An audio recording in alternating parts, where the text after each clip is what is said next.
എല്ലാ പ്രിയപ്പെട്ട കൂട്ടുകാർക്കും ഓൾ PSC എക്സാം ടിപ്സിലേക്ക് സ്വാഗതം ചെയ്യുന്നു. ഇന്നത്തെ ഈ ഒരു വീഡിയോ ക്ലാസ് നമ്മൾ ചർച്ച ചെയ്യാൻ പോകുന്നത് കേരള PSC പരീക്ഷയിലെ LDC പരീക്ഷയ്ക്ക് ഗുണപ്രദമാകുന്ന രീതിയിൽ SCRT ടെക്സ്റ്റ് ബുക്കിലെ ലോകത്തെ സ്വാധീനിച്ച വിപ്ലവങ്ങൾ എന്ന് പറയുന്ന ആ ഒരു ചാപ്റ്ററിലെ കേരള PSC പരീക്ഷയിൽ എപ്പോഴും ചോദിച്ചുകൊണ്ടിരിക്കുന്ന ഫ്രഞ്ച് വിപ്ലവത്തെ കുറിച്ചാണ് നമ്മൾ ഇന്നൊന്ന് പഠിക്കാനായിട്ട് പോകുന്നത്. ഫ്രഞ്ച് വിപ്ലവവുമായി ബന്ധപ്പെട്ട് പരീക്ഷകളിലൊക്കെ LD ലെവൽ പരീക്ഷയിലൊക്കെ ഈ ഒരു ചാപ്റ്ററിൽ നിന്നാണ് ചോദ്യങ്ങൾ വന്നുകൊണ്ടിരിക്കുന്നത്. അപ്പൊ എന്തെല്ലാം കാര്യങ്ങളാണ് ഈ ഒരു ചാപ്റ്ററിൽ പറയുന്നത് നമുക്കൊന്ന് പരിശോധിക്കാം. കഴിഞ്ഞ ഒരു ക്ലാസ്സിൽ നമ്മൾ ഈ ഒരു ചാപ്റ്ററിൽ തുടക്കത്തിൽ പറയുന്ന അമേരിക്കൻ സ്വാതന്ത്ര്യ സമരവുമായി ബന്ധപ്പെട്ട കാര്യങ്ങൾ നമ്മൾ പരിചയപ്പെടുത്തിയിട്ടുണ്ട്. അതിനുശേഷമാണ് നമ്മൾ ഇങ്ങോട്ട് ഫ്രഞ്ച് വിപ്ലവത്തിലേക്ക് വരുന്നത്. ഇവിടെ ഒന്നാമതായിട്ട് PSC എപ്പോഴും ചോദിക്കാറുള്ള ഒന്നാണ്, ഞാനാണ് രാഷ്ട്രം എന്ന് പറഞ്ഞത് ആരാന്ന് ചോദിക്കും. അവിടെ ഉത്തരമായിട്ട് വരേണ്ടത് ലൂയി 14 ലൂയി 14 ഞാനാണ് രാഷ്ട്രം എന്ന് പറഞ്ഞ വ്യക്തി എന്ന കാര്യം ഓർത്തിരിക്കുക. രാജാവിന്റെ അധികാരങ്ങളെല്ലാം ദൈവം നൽകിയതാണ്. അതിനാൽ രാജാവിനെ ചോദ്യം ചെയ്യാൻ ദൈവത്തിന് മാത്രമേ അധികാരമുള്ളൂ എന്ന് അഭിപ്രായപ്പെട്ട വ്യക്തി ആരാണ്?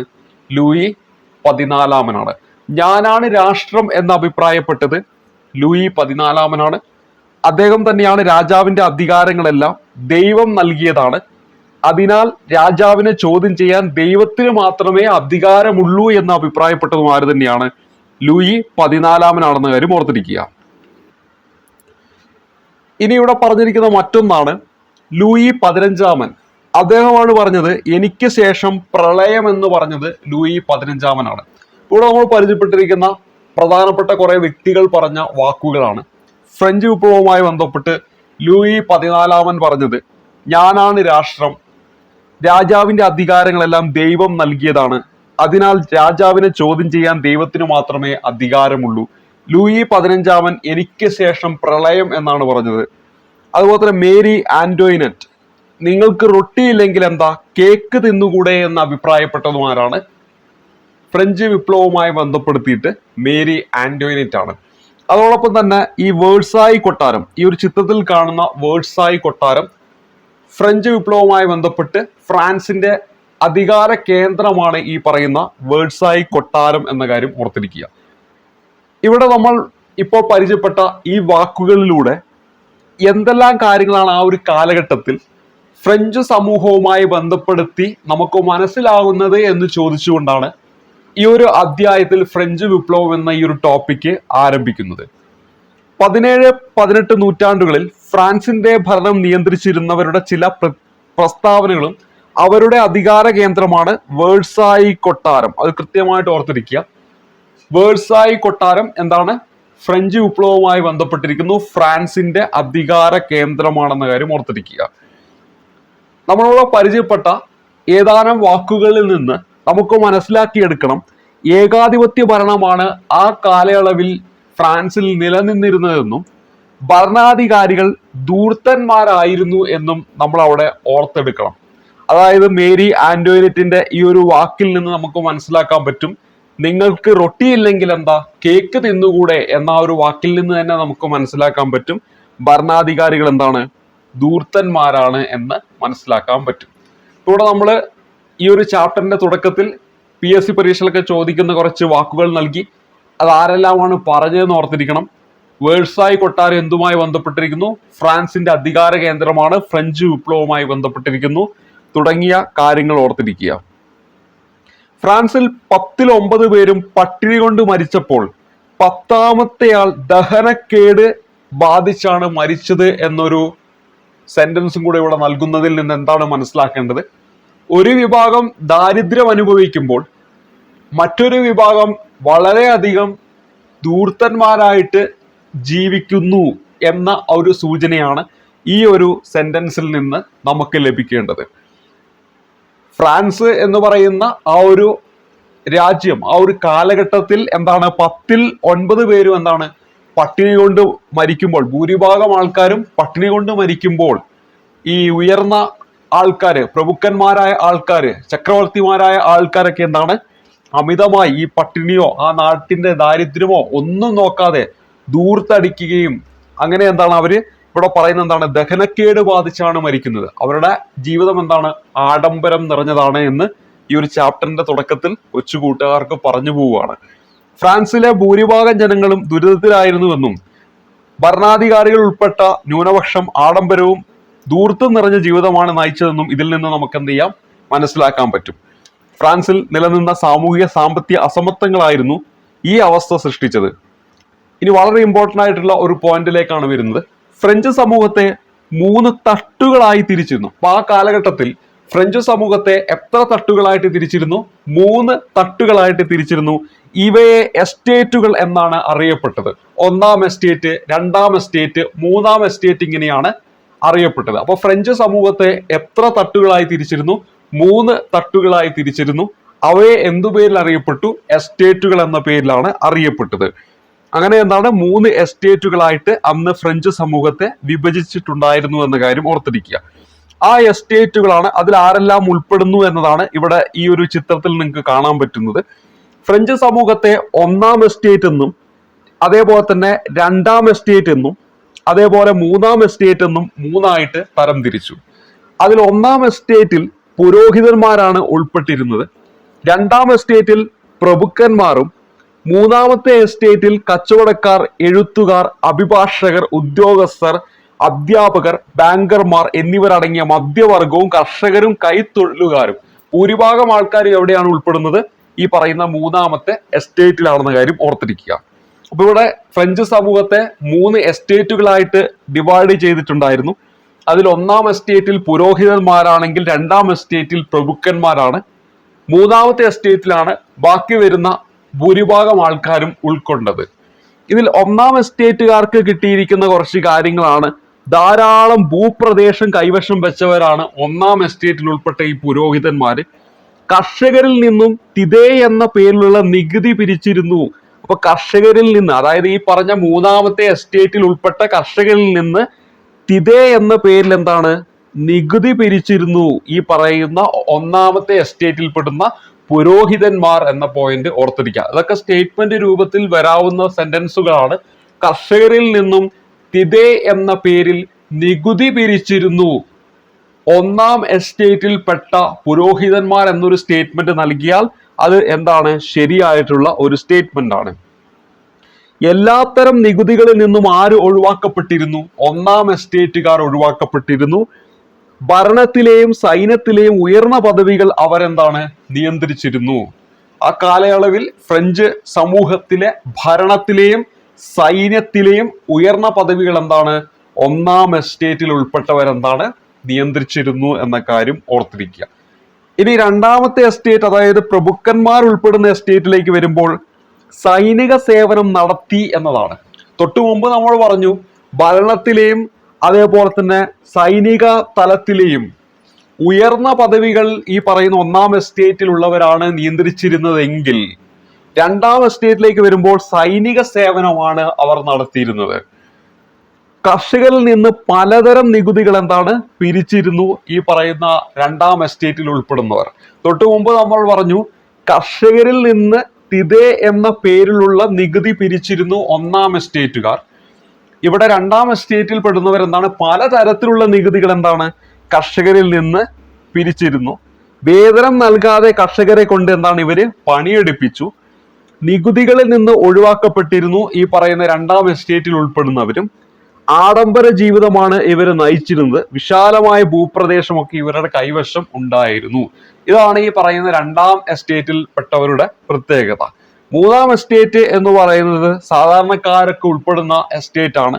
അവിടെ കച്ചവടക്കാരും, എഴുത്തുകാരും, അഭിഭാഷകരും, ഉദ്യോഗസ്ഥരും, അധ്യാപകരും, ബാങ്കർമാർ എന്നിവരടങ്ങിയ മധ്യവർഗവും കർഷകരും കൈത്തൊഴിലുകാരും ഒക്കെ ഉൾപ്പെട്ടതാണ് ഈ പറയുന്ന 3-ാം എസ്റ്റേറ്റ്. അപ്പൊ മധ്യവർഗവും കർഷകരും കൈത്തൊഴിലുകാരും ഒക്കെ ഉൾപ്പെട്ട 3-ാം എസ്റ്റേറ്റിന്റെ പ്രത്യേകത, ഭരണത്തിൽ അവർക്ക് യാതൊരുവിധ അവകാശവും ഉണ്ടായിരുന്നില്ല. എന്താണ്, ഭരണത്തിൽ ഒരവകാശവും ഇല്ല. തൈലേ എന്ന പേരിലുള്ള ഭൂനികുതി സർക്കാരിന് നൽകണം. അപ്പൊ അവിടെ നമ്മൾ മറ്റൊരു ടേം പരിചയപ്പെട്ടു, തൈലേ. തൈലേ എന്ന് പറയുന്ന ഭൂനികുതി 3-ാം എസ്റ്റേറ്റിലുള്ളവർ ആർക്ക് കൊടുക്കണം? സർക്കാരിന് നൽകണമായിരുന്നു. അപ്പൊ നമ്മൾ തൊട്ടുമുമ്പ് പരിചയപ്പെട്ടു തിതേ എന്ന പേരിൽ ഒരു നികുതി കർഷകരിൽ നിന്നും എന്താണ്, ഈ 3-ാം എസ്റ്റേറ്റിലുള്ള അവർ എന്താണ് ഈടാക്കിയിരുന്നു എന്ന് നമ്മൾ പഠിച്ചു. അതേപോലെ ഇവിടെ തൈലെ എന്ന പേരിൽ ഒരു ഭൂനികുതി അത് ആർക്ക് കൊടുക്കണമായിരുന്നു? സർക്കാരിന് കൊടുക്കണമായിരുന്നു, മൂന്നാം എസ്റ്റേറ്റിൽ പെട്ടവർ എന്ന കാര്യം ഓർത്തിരിക്കുക. ഇനി അടുത്തത്, താഴ്ന്ന സാമൂഹിക പദവി പ്രഭുക്കന്മാർക്കും പുരോഹിതന്മാർക്കും നികുതി നൽകണം. അപ്പൊ തൊട്ട് മുകളിലുള്ള 2 എസ്റ്റേറ്റുകാർക്ക് ഇവർക്ക് എന്ത് നികുതി നൽകണമായിരുന്നു. അപ്പൊ തിതെ എന്ന പേരിൽ ഒരു നികുതി പിരിച്ചിരുന്നു. തൈലെ എന്ന പേര് ഭൂനികുതി ഇവര് സർക്കാരിന് നൽകണമായിരുന്നു. അതേപോലെ പ്രഭുക്കന്മാർക്കും, അതായത് 2ാം എസ്റ്റേറ്റിൽപ്പെട്ടവർക്കും പുരോഹിതന്മാർക്കും 1ാം എസ്റ്റേറ്റിൽപ്പെട്ടവർക്കും ഇവർ എന്ത് നൽകണമായിരുന്നു? നികുതി നൽകണമായിരുന്നു. അപ്പൊ ഇവിടെ നമ്മൾ പരിചയപ്പെട്ടത് ഫ്രഞ്ച് സമൂഹത്തെ ആ കാലയളവിൽ 3 എസ്റ്റേറ്റുകളായി തരംതിരിച്ചിരുന്നു. അതിൽ 1ാം എസ്റ്റേറ്റിൽ പുരോഹിതന്മാർ, 2ാം എസ്റ്റേറ്റിൽ പ്രഭുക്കന്മാർ, 3ാം എസ്റ്റേറ്റിലാണ് ഈ പറയുന്ന മധ്യവർഗവും അതോടൊപ്പം തന്നെ കർഷകരും കൈത്തൊഴിലുകാരൊക്കെ ഉൾപ്പെട്ടത്. അവരുമായി ബന്ധപ്പെട്ട കുറെ കാര്യങ്ങളും നമ്മളോട് പറഞ്ഞു. ഇതൊക്കെ സ്റ്റേറ്റ്മെന്റ് രൂപത്തിൽ മുമ്പൊക്കെ വന്നിട്ടുള്ളതാണ്. ഇങ്ങനെ ഫ്രാൻസിൽ നമ്മൾ പറഞ്ഞു പലതരത്തിലുള്ള ധൂർത്ത് നിറഞ്ഞ ഭരണമൊക്കെ നടക്കുകയാണ്. സ്വാഭാവികമായിട്ടും ജനങ്ങൾ പൊറുതിമുട്ടിയിട്ടുണ്ടാകും. ഫ്രാൻസിൽ നിലനിന്ന അസമത്വങ്ങളെയും ചൂഷണത്തെയും കുറിച്ച് ജനങ്ങളെ ബോധവാന്മാരാക്കുന്നതിൽ അക്കാലത്തെ ചിന്തകരും അതേപോലെ തന്നെ ചിന്താധാരകളും പ്രധാന പങ്കുവഹിച്ചു. അപ്പൊ അക്കാലത്തെ ഫ്രഞ്ച് സമൂഹവുമായി ബന്ധപ്പെട്ട് കിടക്കുന്ന ചില ചിന്തകരുടെ വാക്കുകൾ അത് ഫ്രഞ്ച് സമൂഹത്തെ ഉണർത്തുന്നതിൽ പ്രധാനപ്പെട്ട പങ്ക് വഹിച്ചു. അത്തരത്തിലുള്ള ചില ചിന്തകന്മാരാണ് വോൾട്ടയർ, അതുപോലെ തന്നെ Rousseau, Montesquieu. Voltaire, Rousseau, Montesquieu എന്നിവർ ഏത് വിപ്ലവവുമായി ബന്ധപ്പെട്ടിരിക്കുന്നു എന്ന് ചോദിച്ചാൽ ഫ്രഞ്ച് വിപ്ലവവുമായി ബന്ധപ്പെട്ടിരിക്കുന്നു. വോൾട്ടയർ, റൂസോ, മൊണ്ടസ്ക്യൂ എന്നിവർ ഏത് വിപ്ലവവുമായി ബന്ധപ്പെട്ടിരിക്കുന്നു എന്ന് ചോദിച്ചാൽ ഉത്തരമായിട്ട് വരേണ്ടത് ഫ്രഞ്ച് വിപ്ലവമാണെന്ന കാര്യം ഓർത്തിരിക്കുക. ഇവിടെ എന്താണ് നമ്മൾ പറഞ്ഞത്? വോൾട്ടയർ, റൂസോ, മൊണ്ടസ്ക്യൂ ഇവരെ 3 പേരും എന്തുമായി ബന്ധപ്പെട്ടിരിക്കുന്നു? ഫ്രഞ്ച് വിപ്ലവവുമായി ബന്ധപ്പെട്ടിരിക്കുന്നു. ഫ്രഞ്ച് വിപ്ലവവുമായി ബന്ധപ്പെട്ട് വോൾട്ടയറുമായി ബന്ധപ്പെട്ട് ഇവിടെ പറയുന്നത് പുരോഹിതന്മാരുടെ ചൂഷണത്തെ പരിഹസിച്ച വോൾട്ടയർ യുക്തിചിന്ത, സമത്വം, മനുഷ്യസ്നേഹം എന്നിവ പ്രോത്സാഹിപ്പിച്ചു. ഫ്രഞ്ച് വിപ്ലവവുമായി ബന്ധപ്പെട്ട വോൾട്ടയർ യുക്തിചിന്ത, മനുഷ്യസ്നേഹം, സമത്വം എന്നിവ പ്രോത്സാഹിപ്പിച്ചു. റൂസോ ഈ അടുത്ത് നടന്ന ഡിഗ്രി ലെവൽ പരീക്ഷയിൽ ചോദിച്ചതാണ്, സ്വതന്ത്രമായി ജനിക്കുന്ന മനുഷ്യൻ എവിടെയും ചങ്ങലയിലാണ് എന്നത് ഡിഗ്രി പ്രിലിമിൽ വന്ന ഒരു സ്റ്റേറ്റ്മെന്റ് ആണ്. അത് റൂസോയുമായി ബന്ധപ്പെട്ടതാണ്. നമ്മൾ പഠിക്കാറുണ്ട്, സ്വതന്ത്രമായി ജനിക്കുന്ന മനുഷ്യൻ എവിടെയും ചങ്ങലയിലാണ് എന്ന് പറയുമ്പോൾ അവിടെ എന്താണ്, നമ്മൾ ടൈറ്റ് ആക്കിയിട്ട് ഇങ്ങനെ കെട്ടിവെച്ചിട്ടുണ്ടാവും. അപ്പൊ നമ്മളെ ലൂസാക്കി മാറ്റണം. ലൂസ്, റൂസോ ആ ഒരു രീതിയിലൊന്ന് ഓർത്ത് വെച്ചാൽ മതി. സ്വാതന്ത്ര്യമായി ജനിക്കുന്ന മനുഷ്യൻ എവിടെയും ചങ്ങലയിലാണ്, ലൂസിലല്ല, മറിച്ച് എന്താണ്, ചങ്ങലയിലാണ്, ടൈറ്റാക്കി വെച്ചേക്കും. Loose, Rousseau. അപ്പൊ അത് അദ്ദേഹത്തിന്റെ വാക്കാണ്. അത് എത്രയോ തവണ PSC ചോദിച്ചതാണ്. ഈ ഡിഗ്രി പ്രിലിമിലും അത് ചോദിച്ചു. ജനങ്ങളാണ് പരമാധികാരി എന്ന് പ്രഖ്യാപിച്ചതും ആര് തന്നെയാണ്? റൂസോ തന്നെയാണ്. അപ്പൊ സ്വതന്ത്രമായിട്ട് ജനിക്കുന്ന എല്ലാവരും മനുഷ്യര് എവിടെയും എന്താണ്, ചങ്ങലയിലാണെന്ന് പറയുന്നു. അതിനുശേഷം അയാൾ പറയാണ് ജനങ്ങളാണ് ഇവിടെ പരമാധികാരി എന്നും കൂടെ പറയുകയാണ്. അപ്പൊ ഇത് ആരുമായി ബന്ധപ്പെട്ടതാണ്? റൂസോയുമായി ബന്ധപ്പെട്ടതാണ്. ഇനി മറ്റൊരു പേരാണ് മൊണ്ടസ്ക്യൂ. ജനാധിപത്യത്തെയും റിപ്പബ്ലിക്കിനെയും പ്രോത്സാഹിപ്പിച്ചു. ജനാധിപത്യത്തെയും റിപ്പബ്ലിക്കിനെയും പ്രോത്സാഹിപ്പിച്ച മൊണ്ടസ്ക്യൂ ഗവൺമെന്റിനെ നിയമനിർമ്മാണം, കാര്യനിർവഹണം, നീതിന്യായം എന്നീ വിഭാഗങ്ങളായി തിരിക്കണമെന്നും വാദിച്ചു. ഇത് നമ്മുടെ രാജ്യത്തൊക്കെ നിലനിൽക്കുന്ന ഇതാണ് അല്ലെ. നമ്മൾ പഠിക്കും ഗവൺമെന്റിന്റെ ഘടകങ്ങൾ എന്ന് പറഞ്ഞ് ഭരണഘടനയിൽ നമ്മൾ പഠിക്കുന്നതാണ്. SCRT ടെക്സ്റ്റ് ബുക്കിൽ ഒരു അധ്യായം തന്നെയുണ്ട്. ആ ഒരു അധ്യായത്തിൽ കൃത്യമായി നമ്മൾ പഠിക്കുന്നതാണ് നിയമനിർമ്മാണം, കാര്യനിർവഹണം, അതേപോലെ തന്നെ നീതി, ന്യായം. ഇങ്ങനെ 3ആയിട്ട് തരം തിരിക്കുന്നുണ്ടെന്ന് നമ്മൾ പഠിക്കാറുണ്ട്. അപ്പൊ ഇവിടെ ഇദ്ദേഹം പറയാണ് ഗവൺമെന്റിനെ നിയമനിർമ്മാണം, കാര്യനിർവഹണം, നീതിന്യായം എന്നീ വിഭാഗങ്ങളായി തിരിക്കണമെന്ന് പറയുന്ന ആരാണ്? മൊണ്ടസ്ക്യൂ ആണ്. മൊണ്ടസ്ക്യൂ പറയുമ്പോൾ തന്നെ 3 കാര്യങ്ങൾ നമ്മൾ പറയാം. മോ ഡസ് ക്യൂ അല്ലെ. ആ 3 വെച്ചിട്ട് 3ആയി തിരിക്കണമെന്ന് പറഞ്ഞു. പിന്നെ എങ്ങനെയാണ് നമ്മുടെ രാജ്യത്തേക്ക് വരുമ്പോൾ നിയമനിർമ്മാണം, നിയമം നിർമ്മിക്കാനായിട്ട്, മറ്റൊന്ന് കാര്യനിർവഹണം, ഇങ്ങനെ നിർമ്മിച്ച നിയമങ്ങളൊക്കെ നടപ്പിലാക്കാനായിട്ട്, അതേപോലെ തന്നെ മറ്റൊന്നാണ് നീതിന്യായം.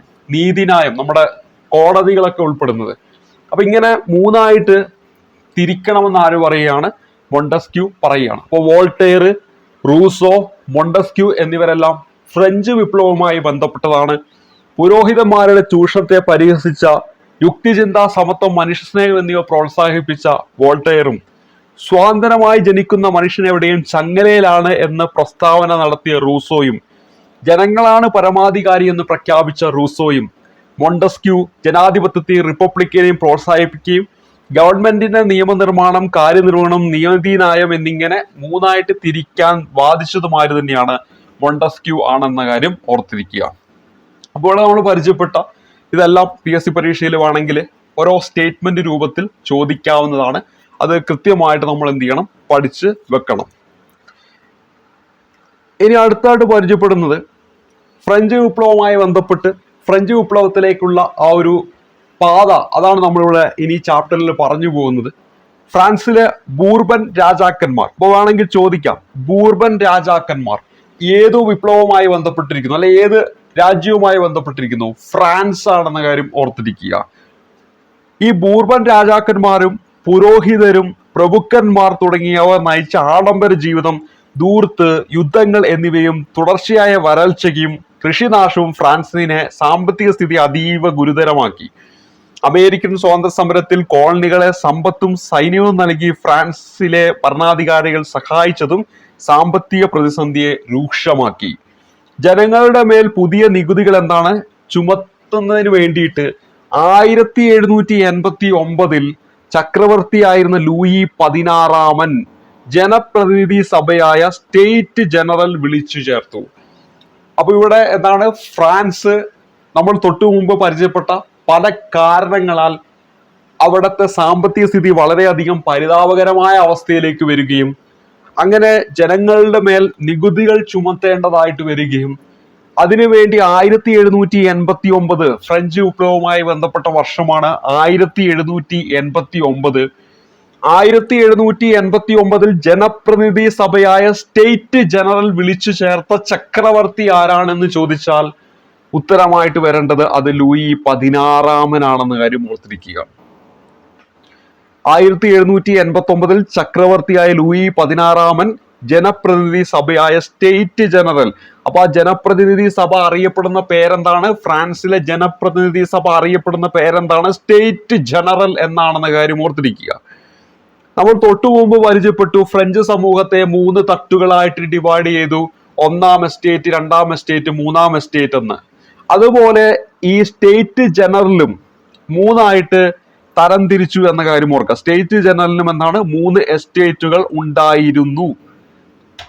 ഓരോ എസ്റ്റേറ്റിനും ഓരോ വോട്ട് മതിയെന്നും ഓരോ അംഗത്തിനും ഓരോ വോട്ട് വേണ്ട എന്നും രാജാവിനെ അനുകൂലിക്കുന്ന ആദ്യത്തെ 2 എസ്റ്റേറ്റുകൾ വാദിച്ചു. എന്നാൽ 3 എസ്റ്റേറ്റുകളിലെയും ഓരോ അംഗത്തിനും ഓരോ വോട്ട് തന്നെ വേണമെന്നായിരുന്നു കോമൺസ് എന്നറിയപ്പെടുന്ന 3ാമത്തെ എസ്റ്റേറ്റിന്റെ ആവശ്യം. അപ്പൊ 3ാമത്തെ എസ്റ്റേറ്റ് ആണ് കോമൺസ്. അവിടെ കോമൺ പീപ്പിൾ നമ്മൾ തൊട്ടു മുമ്പ് പരിചയപ്പെട്ടില്ലേ, പ്രഭുക്കന്മാർ 2ാമത്തേതിലും പുരോഹിതന്മാർ 1ാമത്തേതിലും, അതേ സമയത്ത് 3ാമത്തേതിലാണ് സാധാരണക്കാർ, കോമൺ പീപ്പിൾസ് ഒക്കെ ഉൾപ്പെടുന്നത്. അപ്പൊ ആ 3ാമത്തെ എസ്റ്റേറ്റിനാണ് കോമൺസ് എന്ന് പറഞ്ഞത്. അപ്പൊ ഇവിടെ ഇദ്ദേഹം ഈ സ്റ്റേറ്റ് ജനറലൊക്കെ വിളിച്ചു. എന്നിട്ട് അവർ പറയുകയാണ് എന്താണ്, ഓരോ എസ്റ്റേറ്റിനും എന്താണ് ഓരോ വോട്ട്. അങ്ങനെയാണെങ്കിൽ എന്ത് ചെയ്യും, ഈ പ്രഭുക്കന്മാരൊക്കെ പറയുന്ന കാര്യങ്ങൾ അങ്ങോട്ട് നടന്നു പോകും. പക്ഷെ ഏറ്റവും കൂടുതൽ ആൾക്കാരുള്ളത് എവിടെയാണ്? 3ാമത്തെ എസ്റ്റേറ്റിലാണ്. അപ്പൊ ഇവിടെ എന്താണ്, 3ാമത്തെ എസ്റ്റേറ്റുകാർ ഇത് അനുകൂലിച്ചില്ല. അവര് പറഞ്ഞു ഓരോരുത്തർക്കും ഓരോ വോട്ട് എന്ന രീതി മതി എന്ന് പറഞ്ഞു. അങ്ങനെയാണെങ്കിൽ ആര് ജയിക്കും? 3ാമത്തെ എസ്റ്റേറ്റുകാരായിരിക്കും വോട്ടെടുപ്പൊക്കെ നടന്ന അവിടെ വിജയിക്കുക. അപ്പൊ അവർ പറയുന്ന കാര്യങ്ങളായിരിക്കും നടപ്പിലാക്കുക. വോട്ട് ചെയ്യുന്നതിലെ തർക്കം തുടരവെ 3ാമത്തെ എസ്റ്റേറ്റിലെ അംഗങ്ങൾ എന്താണ്, താങ്കളാണ് ഫ്രാൻസിലെ ദേശീയ അസംബ്ലി എന്ന് പ്രഖ്യാപിച്ചു. അപ്പൊ ഇവിടെ ഇവർ പറയാണ് ഓരോരുത്തർക്കും വോട്ട് വേണം എന്ന് പറയുമ്പോൾ 1ാമത്തെയും 2ാമത്തെയും എസ്റ്റേറ്റിലുള്ളവർ അതിനെ അനുകൂലിക്കുന്നില്ല. അവസാനം അവിടെ തർക്കങ്ങൾ വരുന്നു. അവസാനം ഈ 3ാമത്തെ എസ്റ്റേറ്റുകാർ, കോമൺസ് എന്നറിയപ്പെടുന്ന 3ാമത്തെ എസ്റ്റേറ്റിലെ അംഗങ്ങൾ താങ്കളാണ് ഫ്രാൻസിലെ ദേശീയ അസംബ്ലി എന്ന് അങ്ങോട്ട് പ്രഖ്യാപിക്കുകയും ചെയ്തു. എന്നിട്ട് അവരെന്ത് ചെയ്യുന്നു, അടുത്തുള്ള ഒരു ടെന്നീസ് കോർട്ടിൽ സമ്മേളിച്ചു. ഫ്രാൻസിനായി ഒരു ഭരണഘടന തയ്യാറാക്കിയ ശേഷം മാത്രമേ പിരിയുകയുള്ളൂ എന്നവർ പ്രതിജ്ഞ ചെയ്തു. ഇതാണ് പ്രസിദ്ധമായിട്ടുള്ള ടെന്നീസ് കോർട്ട് പ്രതിജ്ഞ, ദ ടെന്നീസ് കോർട്ട് ഓത്ത് എന്ന കാര്യം ഓർത്തിരിക്കുക. ഇത് എന്തുമായി ബന്ധപ്പെട്ടിരിക്കുന്നു? PSC ചോദിക്കും. ഉത്തരമായിട്ട് വരേണ്ടത് ഫ്രഞ്ച് വിപ്ലവവുമായി ബന്ധപ്പെട്ടിരിക്കുന്നു. അപ്പൊ ടെന്നീസ് കോർട്ട് പ്രതിജ്ഞ എന്തുമായി ബന്ധപ്പെട്ടിരിക്കുന്നു? ഫ്രഞ്ച് വിപ്ലവവുമായി ബന്ധപ്പെട്ടിരിക്കുന്നു എന്ന കാര്യം ഓർത്തിരിക്കുക. ഇനി അതിനുശേഷം അവിടെ നടന്ന സംഭവങ്ങളാണ്. അപ്പൊ ഇവിടെ പറയാണ്, ഈ ടെന്നീസ് കോർട്ട് പ്രതിജ്ഞ എടുക്കുകയാണ്. എന്താണ്? ഫ്രാൻസിനായിട്ട് ഒരു ഭരണഘടന തയ്യാറാക്കിയ ശേഷം മാത്രമേ ഇനി അവർ പിരിയുകയുള്ളൂ എന്ന് ഈ കോമൺസ്, മൂന്നാം വിഭാഗത്തിൽപ്പെടുന്നവര് പ്രതിജ്ഞ എടുക്കുകയാണ്. അതിനുശേഷം അവിടെ നടക്കുന്ന സംഭവ വികാസങ്ങളാണ് ഇവിടെ ഇങ്ങനെ ലിസ്റ്റ് ഇട്ട് കൊടുത്തിരിക്കുന്ന SCERT ടെക്സ്റ്റ് ബുക്കിൽ. 1784 ജൂലൈ 14 സ്വാതന്ത്ര്യം, സമത്വം, സാഹോദര്യം, ലിബർട്ടി, ഇക്വാലിറ്റി, ഫെർട്ടേണിറ്റി എന്നീ മുദ്രാവാക്യങ്ങൾ മുഴക്കിക്കൊണ്ട് വിപ്ലവകാരികൾ ബൂർബൻ രാജവാഴ്ചയുടെ പ്രതീകമായ ബാസ്റ്റിൽ ജയിൽ തകർത്തു. ഇതിനെ ഫ്രഞ്ച് വിപ്ലവത്തിന്റെ ആരംഭമായി കണക്കാക്കുന്നു. അപ്പൊ നമ്മൾ തൊട്ടു മുമ്പ് വേഴ്സായി കൊട്ടാരം നമ്മൾ പറഞ്ഞു അധികാര കേന്ദ്രമാണെന്ന് പറഞ്ഞു. അതുപോലെ ബൂർബൻ രാജവംശം എവിടെ ആണെന്ന് വെച്ചാൽ ഫ്രഞ്ച് വിപ്ലവവുമായി ബന്ധപ്പെട്ടിരിക്കുന്നു. അതിനോടൊപ്പം ഇവിടെ നമ്മൾ പഠിക്കുന്ന മറ്റൊന്നാണ് ബാസ്റ്റിൽ ജയിൽ. ഇത് PSC ഒക്കെ എപ്പോഴും ചോദിക്കാറുള്ളതാണ് സ്റ്റേറ്റ്മെന്റ് ആയിട്ടൊക്കെ. സ്വാതന്ത്ര്യം, സമത്വം, സാഹോദര്യം എന്ന ആ ഒരു മുദ്രാവാക്യം ഫ്രഞ്ച് വിപ്ലവത്തിന്റെ സംഭാവനയാണ്. നമ്മുടെ ഭരണഘടനയിൽ നമ്മൾ അത് കടം കൊണ്ടിട്ടുണ്ടെന്ന് നമുക്കറിയാം. അതേപോലെ തന്നെ ഈ ഒരു മുദ്രാവാക്യം ലിബർട്ടി, ഇക്വാലിറ്റി, ഫെർട്ടേണിറ്റി എന്ന മുദ്രാവാക്യം ഉയർത്തിക്കൊണ്ട് ഇവരെന്താണ്? ബാസ്റ്റിൽ ജയിൽ തകർക്കുന്നു. ബൂർബൻ രാജവാഴ്ചയുടെ പ്രതീകമായ ബാസ്റ്റിൽ ജയിൽ തകർക്കുന്നു. ഇതാണ് ഫ്രഞ്ച് വിപ്ലവത്തിന്റെ ആരംഭമായിട്ട് കണക്കാക്കുന്നത് എന്ന കാര്യം ഓർത്തിരിക്കുക. അപ്പൊ ബാസ്റ്റിൽ ജയിൽ ഫ്രഞ്ച് വിപ്ലവവുമായി ബന്ധപ്പെട്ടിരിക്കുന്നു. 1789 ജൂലൈ 14, 789 ജൂലൈ 14 തീയതിയാണ് ഈ ഒരു സംഭവം നടക്കുന്നത്. ഫ്രഞ്ച് വിപ്ലവവുമായി ബന്ധപ്പെട്ട വർഷം 1789. 1789 ഓഗസ്റ്റ് 12 ദേശീയ അസംബ്ലി എന്താണ്? മനുഷ്യാവകാശ പ്രഖ്യാപനം പാസ്സാക്കുന്നു. അങ്ങനെ ദേശീയ അസംബ്ലി എന്താണ്? മനുഷ്യാവകാശ പ്രഖ്യാപനം പാസ്സാക്കുകയാണ്. അതായത് നമ്മൾ ഈ പറയുന്ന മൂന്നാമത് വരുന്ന കോമൺസ് എന്ന് പറയുന്ന വിഭാഗമാണല്ലോ പിന്നീട് പറയുന്നത് ദേശീയ അസംബ്ലി ആയിട്ട് അവർ പ്രഖ്യാപിക്കുന്നത്. അങ്ങനെ അവരെന്താണ്? ഈ പറയുന്ന മനുഷ്യാവകാശ പ്രഖ്യാപനം എന്ത് ചെയ്യാണ്? പാസ്സാക്കുകയാണ് 1789 ഓഗസ്റ്റ് 12. 1789 ഒക്ടോബർ പാരീസ് നഗരത്തിലെ ആയിരക്കണക്കിന് സ്ത്രീകൾ ഭക്ഷണം വേണം എന്ന മുദ്രാവാക്യവുമായി വേഴ്സായി കൊട്ടാരത്തിലേക്ക് എന്താണ്? പ്രകടനം നടത്തി എന്ന കാര്യം ഓർക്കുക. ഭക്ഷണം വേണം എന്ന മുദ്രാവാക്യവുമായി വേഴ്സായി കൊട്ടാരത്തിലേക്ക് പ്രകടനം നടത്തി. ആ ഒരു സമയത്താണ് മേരി ആന്റോണിയറ്റ് പറയുന്നത്, തുടക്കത്തിൽ നമ്മൾ പരിചയപ്പെട്ടു, നിങ്ങൾക്ക് റൊട്ടി ഇല്ലെങ്കിൽ എന്താ? കേക്ക് തിന്നുകൂടെ. ഇവിടെ എന്താണ്? 1789 ഒക്ടോബർ മാസത്തില് പാരീസ് നഗരത്തിലെ ആയിരക്കണക്കിന് സ്ത്രീകൾ എന്താണ്? ഭക്ഷണം വേണം എന്ന മുദ്രാവാക്യമായിട്ട് എങ്ങോട്ട് പോകുന്നു?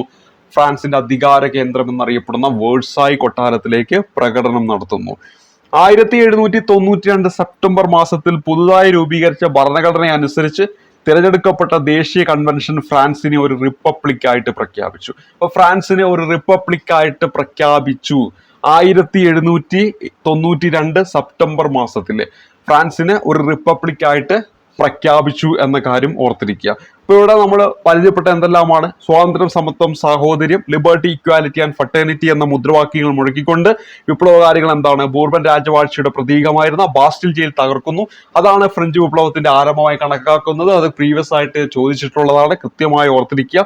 ദേശീയ അസംബ്ലി മനുഷ്യാവകാശ പ്രഖ്യാപനമൊക്കെ പാസ്സാക്കുന്നു 1789 ഓഗസ്റ്റ് 12. 1789 ഓഗസ്റ്റ് 12 ഓർത്തിരിക്കണം. ആ ഡേറ്റ് 1789 ഓഗസ്റ്റ് 12 മനുഷ്യാവകാശ പ്രഖ്യാപനം പാസ്സാക്കിയത്. ഇനി 1789 ഒക്ടോബറിൽ പാരീസ് നഗരത്തിലെ ആയിരക്കണക്കിന് സ്ത്രീകൾ ഭക്ഷണം വേണം എന്ന മുദ്രാവാക്യവുമായി വേഴ്സായി കൊട്ടാരത്തിലേക്ക് പ്രകടനം നടത്തി. 1792 സെപ്റ്റംബർ മാസത്തിൽ പുതുതായി രൂപീകരിച്ച ഭരണഘടന അനുസരിച്ച് തിരഞ്ഞെടുക്കപ്പെട്ട ദേശീയ കൺവെൻഷൻ ഫ്രാൻസിനെ ഒരു റിപ്പബ്ലിക് ആയിട്ട് പ്രഖ്യാപിച്ചു. അപ്പൊ 1792 എന്ന് പറയുന്ന വർഷം ഓർത്തിരിക്കുക. 1792 നമുക്കറിയാം, നമ്മുടെ ശ്രീരംഗപട്ടണം ഉടമ്പടിയുമായി ബന്ധപ്പെട്ട ഒരു വർഷമാണ്. അത് വെച്ചിട്ടൊന്ന് കണക്ട് ചെയ്ത് വെച്ചാൽ മതി. അപ്പൊ ഇവിടെ 1789 ജൂലൈ 14 ഓർക്കണം. അത് കൃത്യമായിട്ട് SCRT പറഞ്ഞതുകൊണ്ട് അതൊന്ന് ഓർത്തിരിക്കുക. ബാസ്റ്റിൽ ജയിൽ എന്താണ് തകർക്കുകയാണ് ചെയ്യുന്നത്. പിന്നെ സ്വാതന്ത്ര്യ പ്രഖ്യാപനം, ഫ്രഞ്ച് വിപ്ലവവുമായി ബന്ധപ്പെട്ട സ്വാതന്ത്ര്യ പ്രഖ്യാപനം 1789 ഓഗസ്റ്റ് 12. അതുമായി ബന്ധപ്പെട്ട കുറച്ച് പോയിന്റുകൾ ഇവിടെ പറയാണ്. റൂസോയും മനുഷ്യാവകാശ പ്രഖ്യാപനവും എന്നാണ് ഇവിടെ പറയുന്നത്. ഫ്രഞ്ച് ചിന്തകനായ റൂസോയുടെ ആശയങ്ങളാണ് ദേശീയ അസംബ്ലി തയ്യാറാക്കിയ മനുഷ്യാവകാശ പ്രഖ്യാപനത്തിൽ പ്രതിഫലിക്കുന്നത്. അപ്പൊ ദേശീയ അസംബ്ലി 1789 ഓഗസ്റ്റ് 12 മനുഷ്യാവകാശ പ്രഖ്യാപനം പാസാക്കി എന്ന് പറഞ്ഞല്ലോ. ആ മനുഷ്യാവകാശ പ്രഖ്യാപനത്തിൽ പ്രതിഫലിക്കുന്നത് ആരുടെ ആശയങ്ങളാണ്? ഫ്രഞ്ച് ചിന്തകനായ റൂസോയുടെ ആശയങ്ങളാണെന്ന കാര്യം ഓർത്തിരിക്കുക. അദ്ദേഹത്തിന്റെ പ്രസിദ്ധമായ ഗ്രന്ഥമാണ് ഏത്? Social contract. സോഷ്യൽ കോൺട്രാക്ട് ആരുമായി ബന്ധപ്പെട്ടിരിക്കുന്നു? റൂസോയുമായി ബന്ധപ്പെട്ടിരിക്കുന്നു. തൊട്ടു മുമ്പ് നമ്മൾ റൂസോയുമായി ബന്ധപ്പെട്ട് നമ്മൾ പറഞ്ഞു, സ്വതന്ത്രനായിട്ട് ജനിക്കുന്ന മനുഷ്യൻ എവിടെയും ചങ്ങലയിലാണ്. ഈ ഒരു പ്രസ്താവന ആരുമായി ബന്ധപ്പെട്ടിരിക്കുന്നു? നമ്മുടെ റൂസോയുമായി ബന്ധപ്പെട്ടിരിക്കുന്നു. ജനങ്ങളാണ് പരമാധികാരി എന്ന് പ്രഖ്യാപിച്ച ആരാണ്? പഠിച്ചു, റൂസോയാണ്. അദ്ദേഹം ഈ പറയുന്ന സോഷ്യൽ കോൺട്രാക്ട് എന്ന ആ ഒരു ഗ്രന്ഥത്തിൽ പറയുകയാണ്, ഭരിക്കുന്നവരും ഭരിക്കപ്പെടുന്നവരും തമ്മിലുള്ള ഒരു സാമൂഹിക ഉടമ്പടിയാണ് കോൺട്രാക്ട്. ഉടമ്പടിയുടെ ഫലമാണ് ഭരണകൂടം എന്ന് അഭിപ്രായപ്പെട്ടതുമാരാണ്? റൂസോയാണ്. അപ്പൊ സോഷ്യൽ കോൺട്രാക്റ്റിലെ കോൺട്രാക്ട്, സാമൂഹിക ഉടമ്പടിയിലെ ഉടമ്പടി, അതൊക്കെ ആയിട്ടൊന്ന് കണക്ട് ചെയ്ത് വെച്ചാൽ മതി. ഇവിടെ ഫ്രഞ്ച് വിപ്ലവവുമായി ബന്ധപ്പെട്ട് നമ്മളിവിടെ പരിചയപ്പെട്ടു. 1789 ഓഗസ്റ്റ് 12 ഫ്രഞ്ച് ദേശീയ അസംബ്ലി മനുഷ്യാവകാശ പ്രഖ്യാപനം പാസാക്കി. അപ്പൊ ആ മനുഷ്യാവകാശ പ്രഖ്യാപനത്തിൽ ഉണ്ടായിരുന്ന ആശയങ്ങൾ ആരുടെയായിരുന്നു? ഫ്രഞ്ച് വിപ്ലവ ചിന്തകനായ റൂസോയുടെ ആശയങ്ങളായിരുന്നു. അദ്ദേഹവുമായി ബന്ധപ്പെട്ട അദ്ദേഹത്തിന്റെ പ്രസിദ്ധമായിട്ടുള്ള ഗ്രന്ഥം സോഷ്യൽ കോൺട്രാക്ട് എന്ന ഗ്രന്ഥം പഠിച്ചു. അതിൽ അദ്ദേഹം പറയുകയാണ്, ഭരിക്കുന്നവരും ഭരിക്കപ്പെടുന്നവരും തമ്മിലുള്ള ഒരു ഉടമ്പടിയുടെ ഫലമാണെന്ത്? ഭരണകൂടം. ഇങ്ങനെ അഭിപ്രായപ്പെട്ടത് റൂസോയാണ്. ഭരിക്കുന്നവരും ഭരിക്കപ്പെടുന്നവരും തമ്മിലുള്ള ഒരു സാമൂഹിക ഉടമ്പടിയുടെ ഫലമാണ് എന്തെന്ന് പറയുന്നത്? ഭരണകൂടം. അപ്പൊ സോഷ്യൽ കോൺട്രാക്ട്, സാമൂഹിക ഉടമ്പടി, ആ ഒരു രീതിയിൽ റൂസോയാണ് ഇത് പറഞ്ഞത് എന്ന് ഓർത്തിരിക്കുക. ഇതൊക്കെ വേണമെങ്കിൽ പരീക്ഷയിൽ ചോദിക്കാം. ഇനി ഇവിടെ പറയുകയാണ്, ഈ റൂസോയുടെ മനുഷ്യാവകാശ പ്രഖ്യാപനവുമായി ബന്ധപ്പെട്ട് കുറച്ച് പോയിന്റുകൾ ഇവിടെ പറയുകയാണ്. അതിലൊന്നാണ്, സ്വതന്ത്രനായിട്ട് ജനിക്കുന്ന മനുഷ്യൻ തുല്യ അവകാശങ്ങളോടെ സ്വതന്ത്രനായിട്ട് ജീവിക്കുന്നു എന്നാണ് പറയുന്നത്. സ്വതന്ത്രനായിട്ട് ജനിക്കുന്ന മനുഷ്യൻ തുല്യ അവകാശങ്ങളോടെ സ്വതന്ത്രനായിട്ട് ജീവിക്കുന്നു. എല്ലാ രാഷ്ട്രീയ കൂട്ടായ്മകളുടെയും ലക്ഷ്യം മനുഷ്യന്റെ സ്വാഭാവികവും അവിഭാജ്യവുമായ അവകാശങ്ങൾ സംരക്ഷിക്കുക എന്നതാണ്. അവ സ്വാതന്ത്ര്യം, സ്വത്ത്, സുരക്ഷിതത്വം, അടിച്ചമർത്തലുകളെ ചെറുക്കൽ എന്നിവയ്ക്കുള്ള അവകാശമാണ്. ഇനി പറയുന്നത്, എല്ലാ പരമാധികാരവും രാഷ്ട്രത്തിൽ കുടികൊള്ളുന്നു. മറ്റുള്ളവർക്ക് ഹാനികരമല്ലാത്ത പ്രവർത്തനങ്ങൾ നടത്താനുള്ള അധികാരമാണ് സ്വാതന്ത്ര്യത്തിലുള്ളത് എന്നാണ് പറയുന്നത്.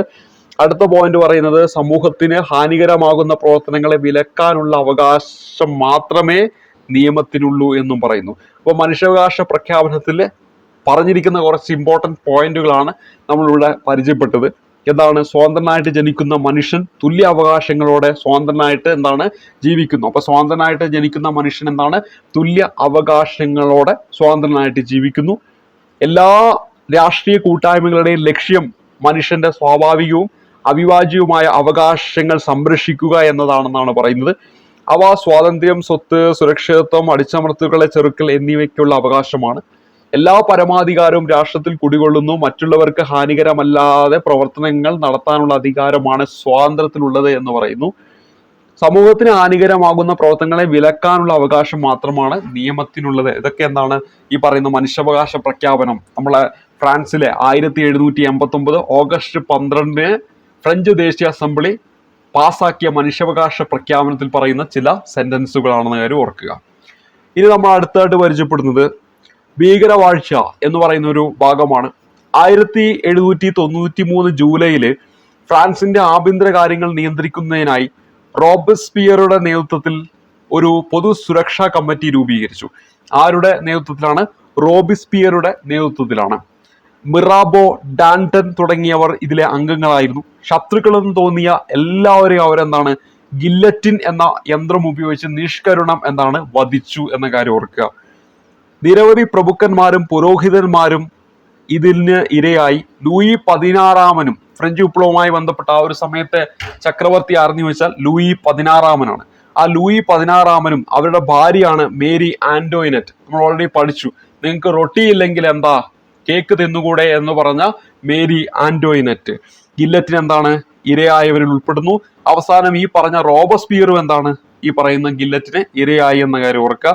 1794 ജൂലൈ വരെ നീണ്ടുനിന്ന ഈ ഒരു ഭരണത്തെയാണ് ഭീകരവാഴ്ച എന്ന് പറയുന്നത്. അപ്പൊ ഭീകരവാഴ്ച എന്തുമായി ബന്ധപ്പെട്ടിരിക്കുന്നു വെച്ചാൽ ഫ്രഞ്ച് വിപ്ലവവുമായി ബന്ധപ്പെട്ടിരിക്കുന്നു. അതുമായി ബന്ധപ്പെട്ട വ്യക്തി ആരെന്ന് വെച്ചാൽ റോബസ്പിയർ ആണെന്ന കാര്യം ഓർത്തിരിക്കുക. അതേപോലെ തന്നെ 1793 ജൂലൈ മുതൽ 1794 ജൂലൈ വരെ നീണ്ടു നിന്നതാണ് ഈ പറയുന്ന ഭീകരവാഴ്ച എന്ന കാര്യം കൂടി ഓർത്തിരിക്കുക. അവിടെ ഗില്ലറ്റിൻ എന്ന് പറയുന്ന ആ ഒരു യന്ത്രവും കൂടി ഒന്ന് ഓർത്തിരിക്കുക.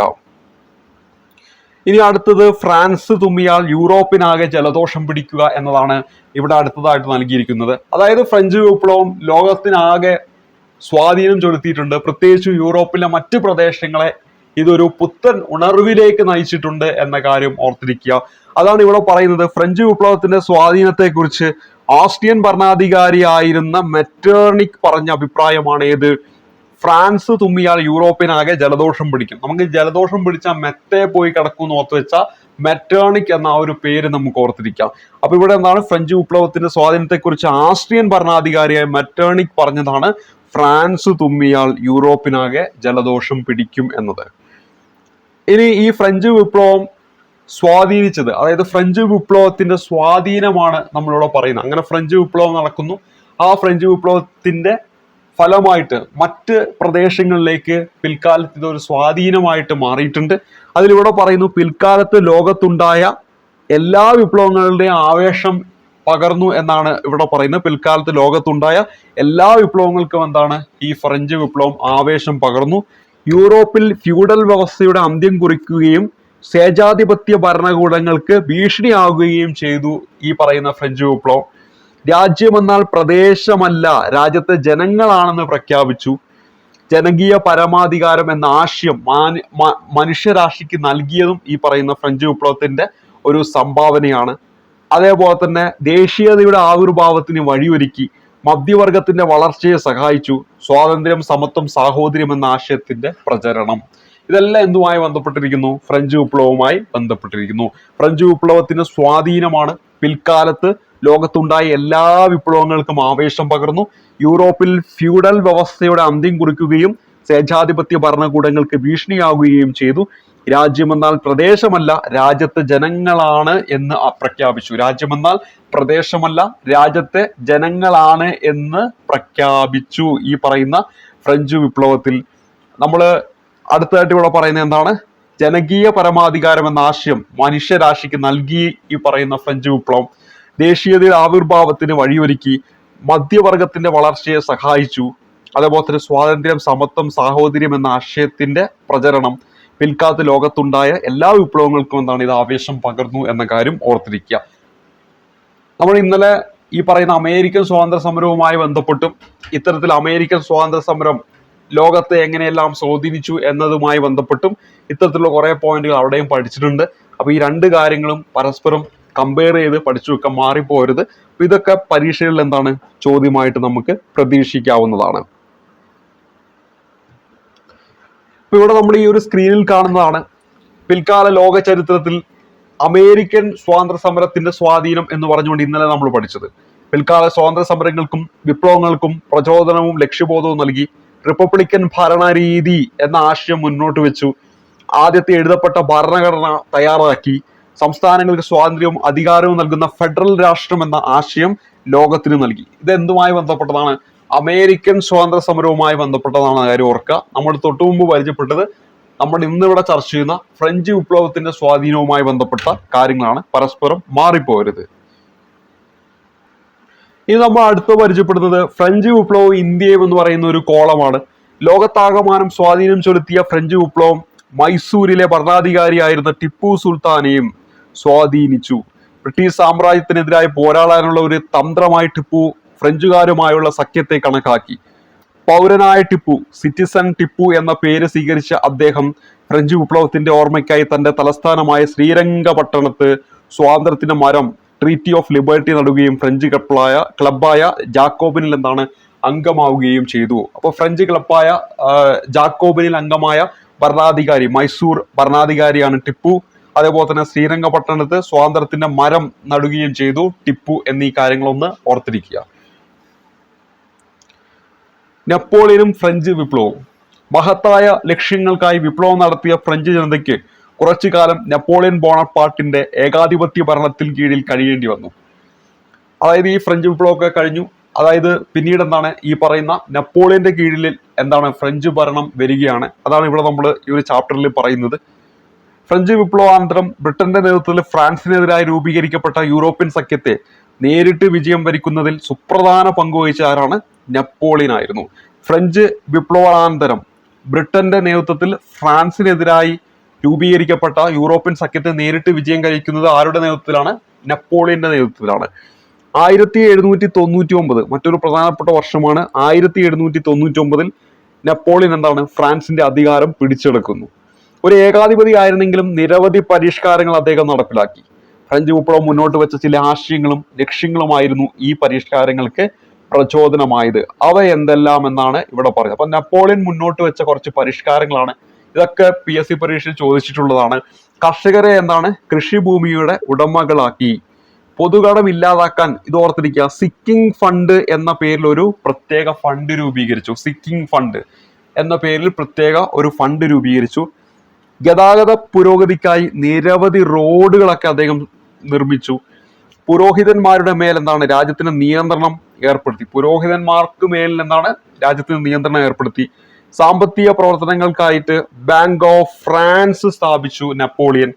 നിലവിലുള്ള നിയമങ്ങൾ ക്രോഡീകരിച്ച ഒരു പുതിയ നിയമസംഹിത ഉണ്ടാക്കി. ഇതെല്ലാമാണ് എന്ത് നെപ്പോളിയൻ അവിടെ കൊണ്ടുവന്ന പരിഷ്കാരങ്ങൾ. അപ്പൊ ഇത് കാണുമ്പോൾ നമുക്ക് മനസ്സിലാക്കാൻ പറ്റും ജനങ്ങൾക്ക് ഗുണപ്രദമാവുന്ന കുറെ കാര്യങ്ങൾ അദ്ദേഹം കൊണ്ടുവന്നിട്ടുണ്ട്. ഇനി അടുത്തതായിട്ട് അപ്പൊ ഇവിടെ നമ്മൾ സിക്കിംഗ് ഫണ്ടും ബാങ്ക് ഓഫ് ഫ്രാൻസും ഒക്കെ ഓർത്തിരിക്കണം. ഈ പറഞ്ഞ എല്ലാ പോയിന്റുകളും പരീക്ഷകളിൽ ഓരോ സ്റ്റേറ്റ്മെന്റ് ആയിട്ട് വേണമെങ്കിൽ ചോദിക്കാം. കർഷകരെ കൃഷിഭൂമിയുടെ ഉടമകളാക്കി. പൊതുകടം ഇല്ലാതാക്കാൻ സിക്കിം ഫണ്ട് എന്ന പേരിൽ ഒരു പ്രത്യേക ഫണ്ട് രൂപീകരിച്ചു. ഗതാഗത പുരോഗതിക്കായിട്ട് നിരവധി റോഡുകൾ നിർമ്മിച്ചു. പുരോഹിതന്മാരുടെ മേൽ രാജ്യത്തിന്റെ നിയന്ത്രണം ഏർപ്പെടുത്തി. സാമ്പത്തിക പ്രവർത്തനങ്ങൾക്കായി ബാങ്ക് ഓഫ് ഫ്രാൻസ് സ്ഥാപിച്ചു. നിലവിലുള്ള നിയമങ്ങൾ ക്രോഡീകരിച്ചു. പുതിയ നിയമസംഹിതയുണ്ടാക്കി. ഈ അടുത്തിവിടെ പറയുന്നത് നെപ്പോളിയന്റെ കാലഘട്ടത്തിൽ ഫ്രാൻസിൽ ദേശീയത ശക്തിപ്പെട്ടു. യൂറോപ്യൻ രാജ്യങ്ങളെ ഒന്നൊന്നായിട്ട് ആക്രമിച്ച നെപ്പോളിയന്റെ പരിഷ്കാരങ്ങൾ യൂറോപ്പിൽ ആകമാനം വ്യാപിപ്പിക്കുമോ എന്ന് മറ്റു യൂറോപ്യൻ രാജ്യങ്ങൾ ഭയപ്പെട്ടു. ഇംഗ്ലണ്ടിന്റെ നേതൃത്വത്തിൽ അവർ സംഘടിച്ചു. നെപ്പോളിയനെ അല്ല ഫ്രഞ്ച് വിപ്ലവത്തിന്റെ ആശയങ്ങളെയാണ് അവർ ഭയപ്പെട്ടത്. അങ്ങനെ 1815 വളരെ ഇമ്പോർട്ടന്റ് ആയിട്ടുള്ള ഒരു വർഷമാണ്. 1815 നമുക്കറിയാം 1799 അധികാരത്തിൽ വന്നു. 1815 നടന്ന വാട്ടർലൂ യുദ്ധത്തിൽ യൂറോപ്യൻ സഖ്യ സൈന്യത്തോട് പരാജയപ്പെട്ട നെപ്പോളിയന് അധികാരം എന്താണ് നഷ്ടപ്പെടുന്നു. അപ്പൊ നെപ്പോളിയന് അധികാരം നഷ്ടപ്പെട്ട യുദ്ധം ഏതാണ്? വാട്ടർലൂ യുദ്ധമാണ്. അത് 1815 കാര്യം ഓർത്തിരിക്കുക. ഇപ്പൊ ഫ്രഞ്ച് വിപ്ലവം മുന്നോട്ട് വെച്ച ആശയങ്ങൾ ഇവിടെ പറയുന്ന മധ്യവർഗത്തിന്റെ ഉയർച്ച, ഫ്യൂഡലിസത്തിന്റെ അന്ത്യം, ദേശീയത. ഇതൊക്കെയാണ് ഫ്രഞ്ച് വിപ്ലവം മുന്നോട്ട് വെച്ച ആശയങ്ങൾ എന്ന് പറഞ്ഞ് SCERT പറയുന്നത്. മധ്യവർഗം എന്താണ്? ഉയർച്ച. അതായത് അന്നേ വരെ ഈ പറയുന്ന പുരോഹിതന്മാര് ഒന്നാമത്തെ എസ്റ്റേറ്റില്, രണ്ടാമത്തെ എസ്റ്റേറ്റിലെ പ്രഭുക്കന്മാര് അവരുടെ കീഴിൽ അടിമപ്പെട്ട് ജീവിച്ചിരുന്ന മധ്യവർഗം എന്താണ് സമൂഹത്തിന്റെ ഉന്നത പദവിയിലേക്ക് ഭരണത്തിലൊക്കെ അവർക്ക് എന്താണ് ഒരു സ്വാധീനം കിട്ടുകയുണ്ടായി. അതുപോലെ തന്നെ ഫ്യൂഡലിസത്തിന് അന്ത്യം കുറിക്കുന്നു. ഒപ്പം ദേശീയത ഉയർന്നു വരുന്നു. അവിടെ കൃത്യമായിട്ട് ഇവിടെ പറയുന്ന ഒരു പോയിന്റാണ്. നെപ്പോളിയന്റെ കാലഘട്ടത്തിലാണ് ഫ്രാൻസിൽ എന്താണ് ദേശീയത ശക്തിപ്പെട്ടത്. ഇങ്ങനത്തെ ഒക്കെ സ്റ്റേറ്റ്മെന്റ് തന്നിട്ടുണ്ടെങ്കിൽ എന്താണ് അതെല്ലാം ശരിയാണെന്ന കാര്യം ഓർത്തിരിക്കുക. അപ്പൊ ഇത്രയും കാര്യങ്ങളാണ് ഈ ഒരു SCERT ചാപ്റ്ററിൽ ഫ്രഞ്ച് വിപ്ലവവുമായി ബന്ധപ്പെട്ട് പറഞ്ഞു പോകുന്നത്. ഇതിൽ നിന്നാണ് ചോദ്യങ്ങൾ വന്നുകൊണ്ടിരിക്കുന്നത്. നമ്മളിവിടെ പരിചയപ്പെടുത്തിയ ഈ കാര്യങ്ങളൊക്കെ തന്നെ നല്ല രീതിയിൽ പഠിക്കുക. നമ്മുടെ SCERT ടെക്സ്റ്റ് ബുക്കിലുള്ള എല്ലാ കാര്യങ്ങളും ഈ ഒരു ടോപ്പിക്കുമായി ബന്ധപ്പെട്ട എല്ലാ കാര്യങ്ങളും ഉൾപ്പെടുത്തിയിട്ട് ഒന്നും വിട്ടിട്ടില്ല. അപ്പൊ ഈ ഒരു ക്ലാസ്സിനുള്ളിൽ പറയുന്ന കാര്യങ്ങൾ നല്ല രീതിയിൽ ഒന്ന് പഠിച്ചു വെച്ചാൽ ഫ്രഞ്ച് വിപ്ലവവുമായി ബന്ധപ്പെട്ട് നാളെ ഒരു ചോദ്യം വരികയാണെങ്കിൽ ആ ഒരു മാർക്ക് ഷുവറായിട്ട് നിങ്ങൾക്ക് കിട്ടുന്നതായിരിക്കും. അപ്പൊ ഇനിയുള്ള ദിവസം നല്ല രീതിയിൽ പഠിക്കുക. SCERT ടെക്സ്റ്റ് ബുക്കുകളൊക്കെ നല്ല രീതിയിൽ തീർക്കാൻ വേണ്ടി ശ്രമിക്കുക. അതേപോലെ തന്നെ നമ്മുടെ ഈ അടുത്ത് നടന്ന ഒരു LD ലെവൽ പരീക്ഷയിൽ ചില ചോദ്യങ്ങളൊക്കെ NCERT-യിൽ നിന്ന് വന്നു. കുറച്ച് ചോദ്യങ്ങൾ, അധികം ചോദ്യങ്ങളൊന്നുമില്ല. അതേ പരീക്ഷയിൽ അധികം ചോദ്യങ്ങൾ വന്നിരിക്കുന്നത് SCERT ടെക്സ്റ്റ് ബുക്കിൽ നിന്നാണ്. അപ്പൊ ഈ SCERT ടെക്സ്റ്റ് ബുക്ക് പോലും പഠിക്കാത്ത ഒരാൾ ഇപ്പൊ ചിന്തിക്കുന്നത് NCERT പഠിക്കാൻ വേണ്ടിയിട്ടാണ്. നിങ്ങൾ ഒരു കാര്യം ശ്രദ്ധിക്കുക. ഇപ്പോൾ ഒരു 50 ചോദ്യം GK ഭാഗത്ത് നിന്ന് എടുക്കുന്നു.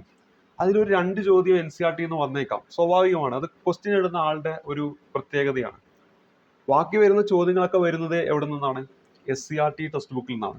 അത് കൃത്യമായിട്ട് നിങ്ങൾക്ക് ആ ഒരു ക്വസ്റ്റ്യൻ പേപ്പറിന്റെ കാര്യം മനസ്സിലാക്കണമെങ്കിൽ ഞാൻ ഓൾറെഡി പറഞ്ഞിട്ടുണ്ട്, ലക്ഷ്യയുടെ യൂട്യൂബ് ചാനലിൽ സാർ ഇട്ടിട്ടുണ്ട്. അത് നിങ്ങൾ നോക്കിയാൽ മനസ്സിലാക്കാൻ പറ്റും. ഒരു 10-50ഓളം ചോദ്യങ്ങൾ ഈ ടെക്സ്റ്റ് ബുക്കിനെ ബേസ് ചെയ്ത് ചോദിക്കുമ്പോൾ അതിലൊരു 5ഓളം ചോദ്യങ്ങൾ ഈ പറയും പോലെ NCERT-ന്നും CBSE ടെക്സ്റ്റ് ബുക്കിൽ നിന്നും ചോദിച്ചതായിട്ട് നമുക്ക് ആ വീഡിയോ കാണുമ്പോൾ മനസ്സിലാക്കാൻ പറ്റും. ബാക്കി വരുന്ന 45 ചോദ്യം നിങ്ങൾ പഠിച്ചിട്ടുണ്ടോ? ഈ 5 ചോദ്യത്തിന്റെ പുറകെ പോയാൽ 45 ചോദ്യം നിങ്ങൾക്ക് കിട്ടുമോ? അപ്പോൾ നിങ്ങൾ ആദ്യം ചെയ്യേണ്ടതെന്ന് വെച്ചാൽ 5ാം ക്ലാസ് മുതൽ 10ാം ക്ലാസ് വരെയുള്ള ടെക്സ്റ്റ് ബുക്ക് നല്ലോണം പഠിക്കുക. പിന്നെ നിങ്ങൾക്ക് സമയം കിട്ടുമെങ്കിൽ എങ്ങോട്ട് പോവുക? ഈ പറയുന്ന +2 ലെവലുള്ള ടെക്സ്റ്റ് ബുക്കിലേക്ക് പോവുക. കാരണം ആ 45 മാർക്കിൽ നിന്ന് നിങ്ങൾക്ക് ഈ പറയുന്ന പരീക്ഷയ്ക്ക് ആവശ്യമായിട്ട് റാങ്ക് ലിസ്റ്റിൽ കയറാനുള്ള കിട്ടും. പിന്നെ നിങ്ങൾ ഇംഗ്ലീഷ്, മലയാളം, അതേപോലെ തന്നെ മാത്സ്, ഈ ഭാഗം നല്ല രീതിയിൽ ഇനിയുള്ള ദിവസം പഠിച്ച് അതിൽ മാക്സിമം മാർക്ക് സ്കോർ ചെയ്യാൻ നോക്കണം. അപ്പോൾ തന്നെ നിങ്ങൾ റാങ്ക് ലിസ്റ്റിൽ നല്ലൊരു ഉയർന്ന റാങ്കിലേക്ക് എത്താൻ പറ്റും. നിങ്ങൾ ഈ റാങ്ക് ലിസ്റ്റിലൊക്കെ കയറിയോട് ചോദിച്ചാൽ അവർ പറയുന്നതാണ്, ഈ പറയുന്ന 3 വിഷയങ്ങൾക്ക് വലിയ പ്രാധാന്യമുണ്ട്. കാരണം ബാക്കി പോർഷനൊക്കെ നിങ്ങൾക്ക് ഒരു നിശ്ചിത മാർക്ക് നേടി നിങ്ങൾ ചിലപ്പോൾ കട്ട് ഓഫിന് അടുത്ത് വരെ ഇതുവരെ എത്തിയിട്ടുണ്ടാകും. അവിടെ നിങ്ങൾക്ക് ഇംഗ്ലീഷും മലയാളം പോലുള്ള ഈ സബ്ജക്റ്റ് മാർക്ക് കിട്ടാതെ വന്നിട്ടുണ്ടാകും. അപ്പോൾ അവിടെ നിങ്ങൾക്ക് ഒരു 10 മാർക്കും കൂടെ എക്സ്ട്രാ കിട്ടിയിട്ടുണ്ടെങ്കിൽ നിങ്ങൾ റാങ്ക് ലിസ്റ്റിൽ തന്നെ നല്ലൊരു റാങ്കിൽ എത്തേണ്ടതായിരുന്നു. അത് നിങ്ങൾ ചിന്തിച്ചാൽ നിങ്ങൾക്ക് മനസ്സിലാക്കുന്നതാണ്. അപ്പോൾ ഇവിടെ ഈ ചുരുക്കം ചില ചോദ്യങ്ങൾക്ക് വേണ്ടി NCERT പഠിക്കണമെങ്കിൽ പഠിക്കാം, SCERT പഠിച്ച് തീർന്നിട്ടുണ്ടോ എന്നും കൂടെ അവിടെ ഒന്ന് ചെക്ക് ചെയ്യണം. അപ്പോൾ ആ ക്വസ്റ്റ്യൻ പേപ്പറിന്റെ വീഡിയോ ഓൾറെഡി ഞാൻ പറഞ്ഞാണ്, ലക്ഷ്യയുടെ യൂട്യൂബ് ചാനലുണ്ട്, എവിടെ നിന്നൊക്കെയാണ് ഈ ചോദ്യങ്ങൾ വന്നിരിക്കുന്നതെന്ന്. അപ്പോൾ നിങ്ങൾ എത്ര ചോദ്യങ്ങൾ NCERT-യിൽ നിന്ന് വന്നിട്ടുണ്ട്, എത്ര ചോദ്യങ്ങൾ SCERT-യിൽ നിന്ന് വന്നിട്ടുണ്ടെന്നൊന്ന് കാൽക്കുലേറ്റ് ചെയ്യുക. അതിനുശേഷം നിങ്ങൾ തീരുമാനിക്കുക, ആദ്യം SCERT ആണോ പഠിച്ചു തീർക്കേണ്ടത് അതോ NCERT ആണോ പഠിച്ചു തീർക്കേണ്ടത്. LDC ലെവൽ പരീക്ഷേൻ്റെ കേസാണ് പറയുന്നത്. അതുപോലെ തന്നെ ഇന്നലെ ഡിഗ്രി ലെവൽ പ്രിലിം എക്സാം നടക്കുകയുണ്ടായി. ആ ഡിഗ്രി ലെവൽ പ്രിലിം എക്സാമിൻ്റെ ചോദ്യപേപ്പറും LDC ലെവലിലുള്ള പരീക്ഷയുടെ ചോദ്യപേപ്പറും തമ്മിൽ കമ്പയർ ചെയ്യുന്ന കണ്ടു. ഒരു കാരണവശാലും അങ്ങനെ കമ്പയർ ചെയ്യാൻ നിൽക്കരുത്. കാരണം എന്താണെന്ന് വെച്ചാൽ രണ്ട് ലെവലാണ്. നിങ്ങൾക്ക് തന്നെ അത് ചിന്തിച്ചാൽ മനസ്സിലാക്കാൻ പറ്റും. നിങ്ങൾ ഇതിന് മുമ്പത്തെ LDC പേപ്പർ, ഈ 2024 എന്തെങ്കിലുമൊക്കെ LDC പേപ്പർ നടന്നിട്ടുണ്ടെങ്കിൽ ആ LDC പേപ്പറുമായിട്ടൊന്ന് കമ്പയർ ചെയ്യുക. അല്ലാതെ ഹയർ ലെവലിലുള്ള ഈ പരീക്ഷയുമായിട്ട് ഒരിക്കലും കമ്പയർ ചെയ്ത് നിങ്ങളുടെ മനസ്സ് എന്ത് ചെയ്യാൻ പാടില്ല, തളരാൻ പാടില്ല. ഇനി മറ്റൊന്ന്, ഈ ഒരു കാലയളവിൽ ഇഷ്ടംപോലെ പരസ്യങ്ങളൊക്കെ വരും. ഇത്ര ദിവസം കൊണ്ട് ഞങ്ങളിതാ LDCയുടെ കംപ്ലീറ്റ് സിലബസും തീർക്കും എന്നൊക്കെ പറഞ്ഞ്, അതേപോലെ തന്നെ ചിലപ്പോൾ കുറേ ബുക്കുകളൊക്കെ അടിച്ചും കൊണ്ട് ഇറക്കും. പക്ഷെ നിങ്ങൾ ഒരു കാര്യം ശ്രദ്ധിക്കുക, നിങ്ങളിപ്പോൾ ഓൾറെഡി ഒരു ഇൻസ്റ്റിറ്റ്യൂട്ടിലൊക്കെ പോയിട്ട് ചിലപ്പോൾ പഠിക്കുന്നുണ്ടാവും. ആ ഒരു ഇൻസ്റ്റിറ്റ്യൂട്ടിനോടുള്ള വിശ്വാസത്തിലായിരിക്കും നിങ്ങൾ പോയി പഠിക്കുന്നത്. അപ്പോൾ നിങ്ങൾ ആദ്യം അവർ വിശ്വസിക്കുക. എന്നിട്ട് അവർ തരുന്ന മെറ്റീരിയലുകൾ ഇനിയുള്ള ദിവസം നിങ്ങൾ പഠിച്ചതാണെങ്കിൽ അതോടൊപ്പം ഇനി അവർ തരുന്ന മെറ്റീരിയലൊക്കെ ഉണ്ടെങ്കിൽ അത് നിങ്ങൾ എന്ത് ചെയ്യണം, കംപ്ലീറ്റ് ആക്കാൻ വേണ്ടി ശ്രമിക്കുക. അല്ലാതെ ഇങ്ങനെയുള്ള പരസ്യങ്ങളുടെ പുറകെയൊന്നും പോകരുത്. അത് നിങ്ങളുടെ ജീവിതത്തിൽ നിന്ന് LDC എന്ന് പറയുന്ന സ്വപ്നം എന്നേക്കുമായിട്ട് നികത്തിക്കളയും. കാരണം നിങ്ങൾക്ക് ഓൾറെഡി നിങ്ങൾക്ക് ആവശ്യമുള്ള എല്ലാം നിങ്ങൾ വിശ്വാസത്തോടു കൂടി പഠിക്കാൻ പോയിരിക്കുന്ന ആപ്പായിരിക്കാം, അല്ലെങ്കിൽ ഇതുപോലെ ഏതെങ്കിലുമൊക്കെ യൂട്യൂബ് ചാനലുകളായിരിക്കാം. അതേപോലെ തന്നെ ചിലപ്പോൾ നിങ്ങൾ ഏതെങ്കിലും സ്ഥാപനത്തിൽ പഠിക്കാനായിട്ട് പോകുന്നുണ്ടാകാം. അപ്പോൾ അവരെ നിങ്ങൾ ആദ്യം വിശ്വാസത്തിലെടുക്കുക. അതായത് വിശ്വാസം ഏറ്റവും ഇമ്പോർട്ടൻ്റ് ആണ്. നിങ്ങളുടെ മുന്നിലിരിക്കുന്ന ഗൈഡിലുള്ള കാര്യങ്ങളാണ് വരാൻ പോകുന്ന പരീക്ഷയ്ക്ക് വരുന്നത് എന്നൊരു വിശ്വാസം നിങ്ങളില്ലെങ്കിൽ നിങ്ങൾക്ക് ഈ പരീക്ഷ കിട്ടാൻ പ്രയാസമായിരിക്കും. അപ്പോൾ നിങ്ങൾ പഠിക്കുന്നത് ഒരു ഗൈഡ് നോക്കിയിട്ടും ഇതുപോലുള്ള മെറ്റീരിയൽ നോക്കിയിട്ടും ഒക്കെ ആണെങ്കിൽ അതിനെ വിശ്വസിക്കണം. എങ്കിൽ മാത്രമേ ഈ ജോലി കിട്ടൂ എന്ന് പറഞ്ഞുകൊണ്ട് ക്ലാസ് അവസാനിപ്പിക്കുന്നു. നന്ദി.